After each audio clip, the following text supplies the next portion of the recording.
નમસ્કાર દર્શક મિત્રો, ફાસ્ટ ન્યૂઝ ઇવનિંગ બુલેટિનમાં હું ઉદય રાવલ આપનું સ્વાગત કરું છું। ભારત સરકાર દ્વારા લોન્ચ કરવામાં આવેલી CEIR એપના માધ્યમથી પારડી પોલીસે મોબાઈલ ચોરી કરતી ટોળકીનો પર્દાફાશ કર્યો હતો। પારડી પોલીસને CEIR એપમાં ચોરીનો મોબાઈલ એક્ટિવ થયાનું જાણ થતાં લોકેશનના આધારે 3 જેટલા આરોપીની પારડી પોલીસે ધરપકડ કરી 32 જેટલા મોબાઈલ જપ્ત કર્યા હતા। પારડી વિસ્તારમાં વહેલી સવારે લોકો ઘરકામમાં વ્યસ્ત હોય ત્યારે ઘરનો મુખ્ય દરવાજો ખુલ્લો જોઈ મોબાઈલની ચોરી કરનારી ટોળકીને પારડી પોલીસે ઝડપી પાડ્યા હતા। પારડી વિસ્તારમાં પોલીસ અધિકારીઓ પેટ્રોલિંગ કરી રહ્યા હતા તે દરમિયાન સેન્ટ્રલ ઇક્વિપમેન્ટ આઇડેન્ટિટી પોર્ટલ એપ્લિકેશનમાં ચોરીનો એક મોબાઈલ એક્ટિવ થયાની માહિતી મળતા જ અધિકારીઓએ લોકેશન સ્ટેસ કરી 3 જેટલા આરોપીઓને ઝડપી પાડ્યા હતા। પારડી તાલુકાના સુખેશ ગામે નાના પોંડા રોડ ઉપર અકસ્માતમાં એક યુવકનું મોત નીપજ્યું હતું। 3 મિત્રો એટીએમમાંથી પૈસા લેવા નીકળ્યા હતા તે દરમિયાન નાના પોંડા રોડ ઉપર ટેમ્પો અને બાઇક વચ્ચે ટક્કર બાદ બાઇક રિક્ષા સાથે અથડાઈ હતી। અકસ્માતમાં ગંભીર રીતે ઘાયલ 3 યુવકોને પારડી હોસ્પિટલ ખાતે સારવાર અર્થે ખસેડવામાં આવ્યા હતા, જ્યાં ફરજ ઉપર હાજર ડોક્ટરે એક યુવકને મૃત જાહેર કર્યો હતો, જ્યારે અન્ય 2 યુવકને ICUમાં સારવાર અર્થે ખસેડવામાં આવ્યા હતા। અકસ્માતનો ગુનો નોંધી પારડી પોલીસે વધુ તપાસ હાથ ધરી છે।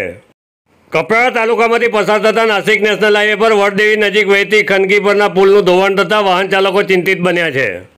વલસાડ જિલ્લા સહિત ધરમપુર અને કપરાડા તાલુકાના અંતરિયાળ વિસ્તારોમાં ધોધમાર વરસાદને કારણે અનેક માર્ગો બિસ્માર બન્યા છે। વાહનોની અવરજવરથી સતત ધમધમતા નાસિક હાઈવે પર પુલનું ધોવાણ થતાં પુલ જોખમી સાબિત થઈ રહ્યો છે। ક્ષતિગ્રસ્ત પુલ ઉપર સતત વાહનોની અવરજવર થતી જોવા મળી રહી છે। તંત્રના અધિકારીઓ દ્વારા લાલ ઝંડી લગાવી પોતાની ફરજ પૂરી કરી હોય એવું પ્રતીત થઈ રહ્યું છે। કોઈ અઘટિત ઘટનામાં નિર્દોષનો ભોગ લેવાય તે પહેલાં તંત્ર દ્વારા પુલના મરમ્મતની કામગીરી શરૂ કરાય એવી સ્થાનિકો માંગ કરી રહ્યા છે। દમણ નગરપાલિકા દ્વારા તિરંગા રેલી અને સ્વચ્છતા અભિયાનનું આયોજન કરવામાં આવ્યું હતું। હર ઘર તિરંગા અભિયાન અંતર્ગત 9 ઓગસ્ટથી 15 ઓગસ્ટ સુધી દેશભક્તિસભર કાર્યક્રમોનું આયોજન થતું જોવા મળી રહ્યું છે। હર ઘર તિરંગા અભિયાન અંતર્ગત દમણ નગરપાલિકા વિસ્તારમાં નગરપાલિકા દ્વારા સ્વચ્છતા અભિયાન અને તિરંગા રેલીનું આયોજન કરવામાં આવ્યું હતું। દમણ નગરપાલિકા પ્રમુખ અસ્પી દમણિયા, કાઉન્સિલરો અને ચીફ ઓફિસરની આગેવાનીમાં 104 ફૂટ લાંબા રાષ્ટ્રધ્વજ સાથે રેલી નીકળી હતી। દમણના વિવિધ વિસ્તારોમાં ભ્રમણ કરી રેલી નાની દમણ દરિયા કિનારે આવી પહોંચી હતી। દમણ નગરપાલિકા અને પર્યટન વિભાગના કર્મચારીઓએ દરિયા કિનારે વૃક્ષારોપણ કરી સ્વચ્છતા અભિયાનમાં સહભાગી થયા હતા।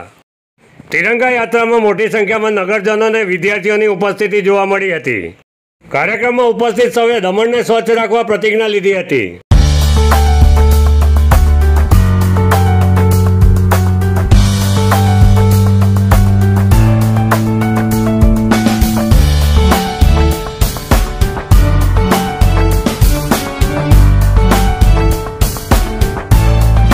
हर घर तिरंगा पूरे भारत विश्व में हर घर तिरंगा का अभियान चालू है और सभी जगह पे सभी संस्थाओं, सभी स्कूल्स, सभी कॉलेजेस, सभी NGOs में और हर एक नागरिक देश का झंडा हाथ में लिए और हमारे फ्रीडम फाइटर्स को याद करते हुए आजादी दिन मना रहा है। ये पूरा हफ्ता कुछ न कुछ कार्यक्रम कर रहे हैं पूरे हिंदुस्तान में और आज हमारे नगर पालिका के चीफ ऑफिसर काउंसिलर्स के साथ हमने आज एक रैली निकाली। बहुत बड़ा तिरंगा लेके हम लोग निकले। यहाँ पे हर नगर पालिका के क्षेत्र में हर लोगों में बहुत सारा उत्साह था और हमने एक बहुत महा रैली निकाली। साथ ही साथ में वृक्ष रोपण का भी आयोजन किया है और बीच जो होता है हमारे बीच जो दरिया जो हम फेंकते हैं दरिया वापस करता है, तो आपने देखा होगा बहुत यहाँ पे कचरा है, तो नगर पालिका और टूरिज्म डिपार्टमेंट और सभी काउंसिलर्स के साथ मिलकर यहाँ पे बीच सफाई का अभियान भी किया है। वंस अगेन मैं हमारे फ्रीडम फाइटर्स को कोटि कोटि वंदन करता हूँ, नमन करता हूँ कि उनकी वजह से हम आजादी में सांस ले रहे हैं और wish everybody a happy Republic day. Umargam તાલુકાના નારગોલ દક્ષિણા વિદ્યાલય ખાતે 75મા વન મહોત્સવની ઉજવણી નાણામંત્રી કનુભાઈ દેસાઈની ઉપસ્થિતિમાં કરવામાં આવી હતી। વલસાડ જિલ્લા પંચાયત પ્રમુખ મનહરભાઈ, ધારાસભ્ય રમણભાઈ પાટકર, તાલુકા પંચાયત પ્રમુખ લલિતાબેન, ઉમરગામ ઇન્ડસ્ટ્રી એસોસિએશન પ્રમુખ નરેશ બાઠિયા સહિતના મહાનુભાવોએ મંચ શોભાવ્યું હતું। 75મા જિલ્લા કક્ષાના વન મહોત્સવની ઉજવણીમાં પ્રમુખ સ્થાને ઉપસ્થિત નાણામંત્રી કનુભાઈ દેસાઈનું ડિસ્ટ્રિક્ટ ફોરેસ્ટ ઓફિસરો દ્વારા પુષ્પગુચ્છ આપી સ્વાગત કરાયું હતું। તમામ મંચસ્થ મહાનુભાવોના હસ્તે દીપ પ્રાગટ્ય કરી કાર્યક્રમ શરૂ કરાયો હતો। સરીગામ KDB હાઈસ્કૂલની વિદ્યાર્થીનીઓએ સ્વાગત અને પ્રાર્થના ગીત રજૂ કરી મહાનુભાવોનું સ્વાગત કર્યું હતું।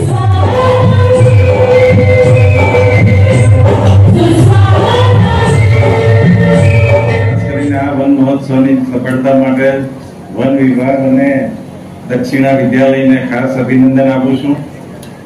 આપણે જાણીએ છીએ કે વૃક્ષો વાવવા જોઈએ. વૃક્ષો વાવે તો ઓક્સિજન મળે એ વાત થાય છે, પણ ઓક્સિજન કેમ જોઈએ? તો કે વિશ્વમાં સૌથી વધુ ઉત્સર્જન કાર્બન ડાયોક્સાઇડ ગેસનું થાય છે, અને કાર્બન ડાયોક્સાઇડ એ આપણા જીવન માટે એકદમ ખતરો છે.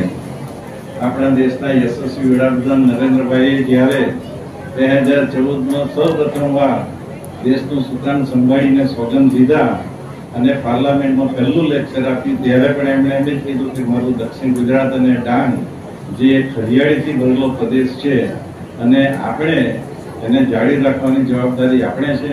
ફોરેસ્ટ ખાતું તો વૃક્ષ કાપતા અટકાવે, પરંતુ આપણે પણ દરેક ઘરમાં વધુમાં વધુ માનવીની જીવનની દરેક ક્રિયામાં સહાયભૂત થાય છે અને એનો ઉપયોગ દરેક ક્રિયાઓમાં થાય છે. ત્યારે વૃક્ષોને ઉછેરીને એનું જતન કરીને વધુમાં વધુ વૃક્ષો વાવીને આપણે આપણા સમાજને, આપણા દેશને બચાવીએ.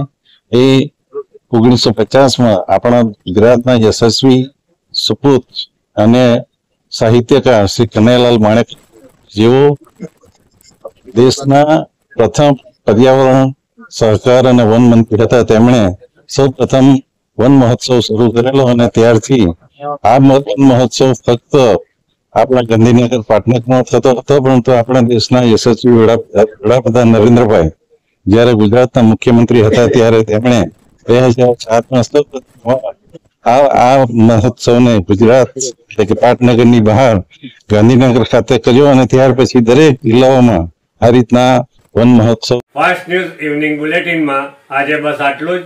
આવતીકાલે ફરી મળીશું. નમસ્કાર.